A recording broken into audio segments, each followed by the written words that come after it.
Текстилните компании во Македонија имаат огромна шанса да се вратат во живот и да обезбедат работа за долг период однапред. Војната во Украина за нив сега е спасоносна, бидејќи нарачки за работа стигнуваат од секаде. Постојано нови фирми доаѓаат, дали некои работеле во Украина, дали тука се смалиле капацитетите наши, затоа што знаете ние лани минатата година во Македонија многу се намали број на работници во текстилна индустрија заради корона кризата и немањето нарачки.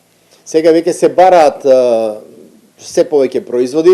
Освен многу работа, текстилците сега се во можност да бараат и повисоки цени, бидејќи нашите капацитети се помали отколку што има работа. Нашите цени за едниот партнер се покачени за 7%, толку едва успеавме да се намалиме, а кај другиот само за 5%. До крајот на годината ќе биде таа цена, дури стрикно бараа дека нема да до крајот година да бараме нови покачувања, но очигледно дека наместо тие пари да отидат за плати, ќе отидат за струја и за храна.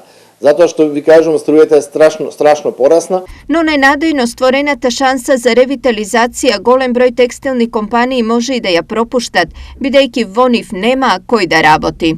Тоа веќе стана хроничен проблем, веќе неколку години назад, така да секој се бара вработен повеќе и капацитетите што ги имаме, с кои можеме да ги изработиме, да речеме, зависат од луѓето кои ги имаме во нашите фирми.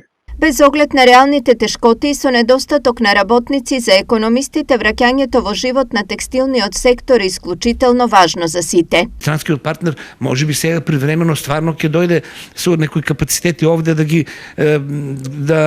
ги ангажира нашите текстилни фабрики, но ако и овде има недостаток на работна сила, ќе мора да бара и на трето место, на друго место. Тоа е суштината на капиталот. Значи, тој се сели тамо каде што има услови да се оплодува. Текстилната индустрија во државата последните неколку години бележи стагнација, поради која се соочени со масовно губење на работници и намалување на работниот потенцијал.